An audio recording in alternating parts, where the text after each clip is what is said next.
Welcome to this second short recorded video that will go over the bisection algorithm in the Part A lecture notebook for the Computational Applications module. So we previously discussed in the first video what a root is and how we might plot and annotate a plot to tell some visual storytelling involving what the root of a function is. Here we're actually going to describe a more systematic approach for actually finding a root. We're going to use the bisection algorithm, and you can read more about it following this link. The basic idea is best illustrated, in my opinion, by an interactive demo.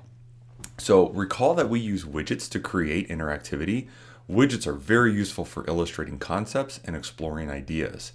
We would normally have this at the top of a notebook, and we only need to execute this cell once.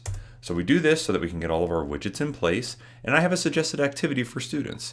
If you really want to understand things, do the following.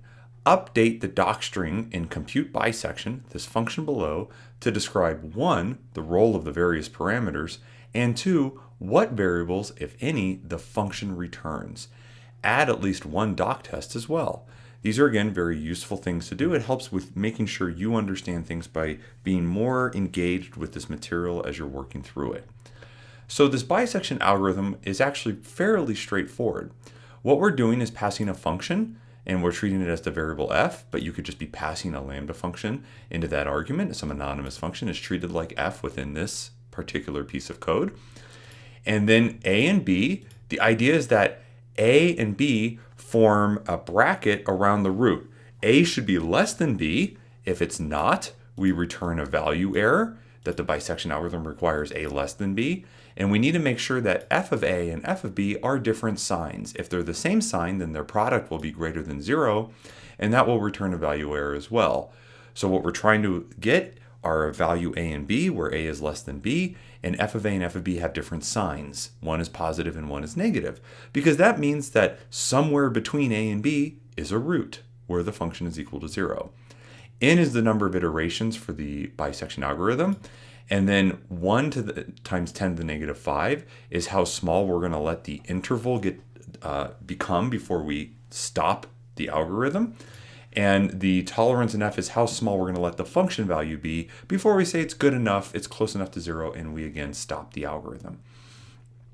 So we set a current iteration to 0. We're not sure how many iterations we have to run, other than we're not going to run more than n. And you can always, when you call the function, let n be something much larger than 10. And we're not sure when we're going to reach these tolerance parameters. So the first time it runs, we iterate the iteration. So it's we add 1 to it, and then we check the midpoint of the interval a to b. That's what c is. It's b plus a divided by 2. And then we just check the function value there. Is the function value at this c point, the absolute value of it, less than the tolerance? So if the absolute value of f of c is less than the default value, if you're not changing it, 10 to the negative 8th, we're going to say that's close enough to 0 to call c an approximate root. If that's the case, we break out of this while loop, and we will return a, b, and c. And this last value c is our approximation of the root. Otherwise, we determine if a or b should be replaced with c. We check f of a times f of c. If they have different signs, then c becomes the new b value. Otherwise, c becomes the new a value. To see why this works and what's going on with that, you should click on this link for the Wikipedia article, and you can see that this is exactly what's being explained in this picture right here on the right-hand side, which you can open up and see how it's replacing a and b with these points. I think there's also another... Is there any other visualization? No, there's not. There's not another visualization, but this is a pretty short wiki article to read, and this picture basically shows you what the steps are in a visual way. But we will also be looking at the visualization of this in our own due time here. So then we also check, after we've replaced a or b with c to create this new smaller interval, we check if by dividing a and b in half, which is what we've done because c was at the midpoint of a and b, we check to see if the new interval b minus a is too small. If it's less than the tolerance of the interval, we also break and we say, look, this c value, whatever the root is, we've gotten it within basically 4 digits of accuracy. We're for sure, because any other however far off we are from whatever the root is, we're at least getting a lot of the significant digits correct because our interval, the difference between A and B, is now very small. So those are the checks. But the main part of the computation is divide the interval in half, check the function valuation at that point. If the function valuation is really close to 0, stop. Otherwise, keep going unless you're making the interval too small. That's how the bisection algorithm works. So just to show you some results, I'm going to compute the bisection for the function f. This is still that cubic polynomial that we have above. I haven't defined it as anything else. And I'm going to look at between 0 and 2, and I'm using the default values of n equals 10, 10 to the negative 5th for the tolerance of the interval, and 10 to the negative 8th for the tolerance of the function values. And if I look at this, and I look at a, b, and c, and I just print c, which is the approximate root, you notice that we get 1.52148. And now you start to see how I ever came up with 1.521 at the very top of this notebook for the first plot. Now we can also return the tuple of outputs as a single variable. So the bisection results of this algorithm, this is just returning a, b, and c as a single object. You will notice that it's a tuple type. This type will be an output. It will have a length of 3. And then the last output of it, which I'm getting by using the -1, will be the root. So I'll just run that again. It's a class of tuple. It has length 3 right there. And then here's that last output. So how you return the outputs of a function that have multiple outputs like a tuple, you could say a, b, and c. You could say just one object that has the tuple as an entire single variable. And I could just return, another way to do this is to use underscore comma c. So then this would just not store the a and b results as it returns them, but they wouldn't be stored as anything outside of that function. So there you go again, that's another way to do it. Or here's yet another way. Because I'm returning a tuple, I can append to my function the index that I want to return. I know that's c, and that's the third one. Python indexing is at 0, so it's 2. Or if I just happen to know that it's the last output or the first, if it's the first output that I want, I could always have a 0, but this one is the last. And if I just said it's always the last one I want, and I don't know how many things are in there, I could just put a -1 there, and that will also return the same value. Of course, that is very static, and that just explores how things work when we are calling this function once. But let's say we want to interact with this. We want to see what happens if we choose b or a, such that f of b and f of a have the same sign. How do we know when that will happen? Well, we can refer back to this, not that plot, this plot. For instance, if we choose a greater than, let's say, 1.53, or we choose b less than 1.51, then we should have an error because the functions are going to have the same sign. So that we should end up returning a value error. So let's go ahead and see this. Let's interact. And what you're seeing here is the output, that tuple, the a, the b, and the c value that are shown from running this with the number, with n being 10 in this case. Notice if I make n much larger, notice things aren't changing anymore. Like at 45, these values aren't moving around. When do they stop moving? I think it's probably around at 17, 18, 19. After that, I've reached tolerance, but I could change the tolerance values. They're fixed, so I'd have to rerun the code cell if I change them. But let's go ahead and make n back to 10. And we have a is 0 and b is 2. What happens if we make b less than 1.52, right? Which is where the root is. We get a value error. And look at what's printed. The bisection algorithm requires f of b and f of a and f of b to be different signs. That's exactly what we printed here, right? This was the string we made for that value error. In fact, I'll add a little space there so it prints a little better. So this is running properly. This is running actually exactly as it should. We want this value error and we want this message to be there because we coded that to happen. The bisection algorithm requires that a and b bracket the root, that the root is somewhere between them. I'm going to rerun that. So again, b is 2. Let's say I make a greater than 1.52. See, same error. F of a and f of b are supposed to be different signs. And What if b is less than 1.2 and a is less than 1.7? Remember, the bisection algorithm also requires a to be less than b.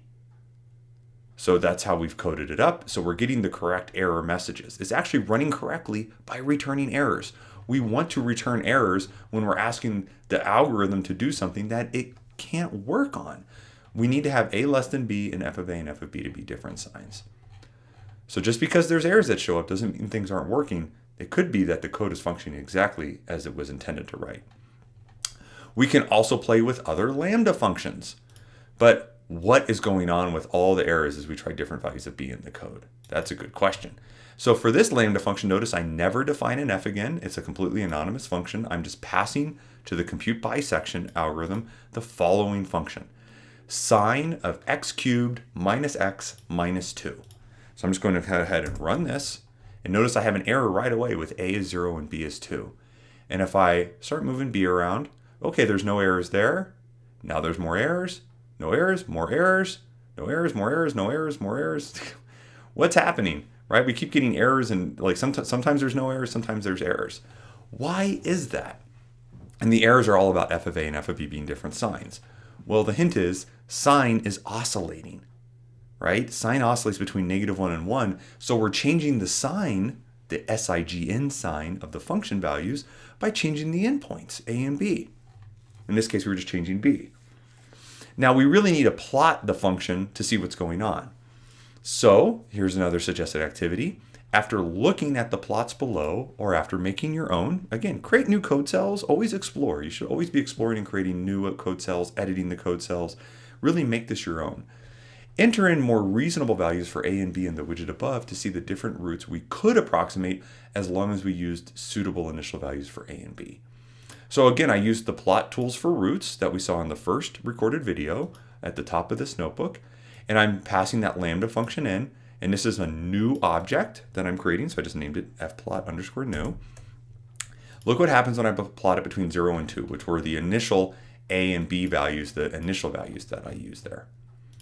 So if I plot those, you'll see, oh, this function is, passing through a root here and here, but if a is over here at 0 and b is over here at 2, they're the same sign. And it's only if I choose a b between here or an a between here while b is there, then I'm going to get different signs. So I make a, in this case, I look at this and I go, 1.25 and 1.75 look like good starting points, right? They look like good points to bracket this root right here. And yeah, sure enough, there is an approximate root. And I could also look at 1.75 and 2, so make the a 1.75 and the b 2. And those would also be good points to bracket the other root. Of course, you could look at this function. Imagine that I plot this function from x-min to, let's say, 20, 0 to 20. So that's looking pretty rough. Why does it look so rough? Because there's a lot of oscillations. So let's maybe add 1,000 points. Yeah, I don't know if that helped. Maybe let's not go out to 20. This function just oscillates faster and faster and faster. And so you can add maybe a lot of points. That looks better, but here you can kind of zoom in. You can just see there's so many roots to this problem. It's just crossing the x-axis faster and faster and faster as x increases. So it's just kind of a fun function to plot that had some kind of interesting, let's say, unusual behavior. But I'll just go back to that. It's something you can play around with. Now, let's plot a different function that never crosses the x-axis. So here's a new function that I'll actually create a lambda function and give it a variable name, fnew. And I'll rewrite my function, that object. I'll redefine it in terms of this new function. And let me plot it from -2 to 3. And look at this function. It gets so close, or seemingly close in the eyeball norm, to 0, but it never crosses this x-axis. So we better get an error if we try to find a root of this function above. And remember, this is the key point, and I've just been stressing it. The compute bisection is working properly if it gives us an error in this case. And in fact, it should always give us an error no matter what we do with this particular function. So just to emphasize, I know I've been saying this a bit already in this video, but in general, an error produced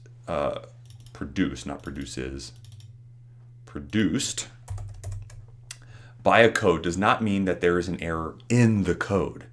Many times the code is operating as expected or at least as intended.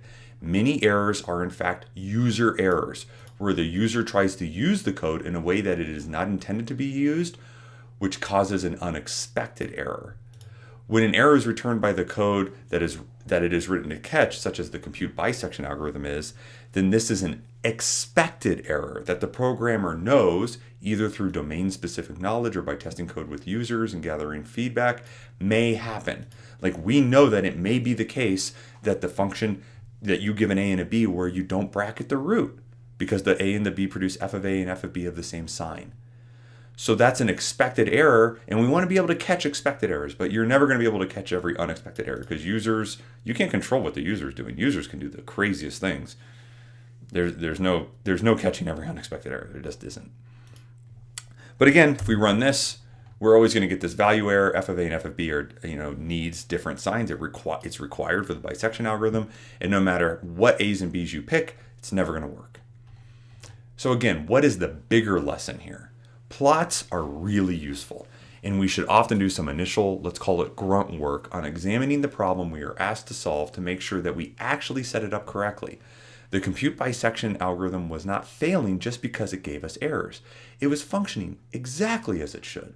We gave it bad choices of a and b as the default values in the widget on that first example, and looking at the plot revealed that to us right away.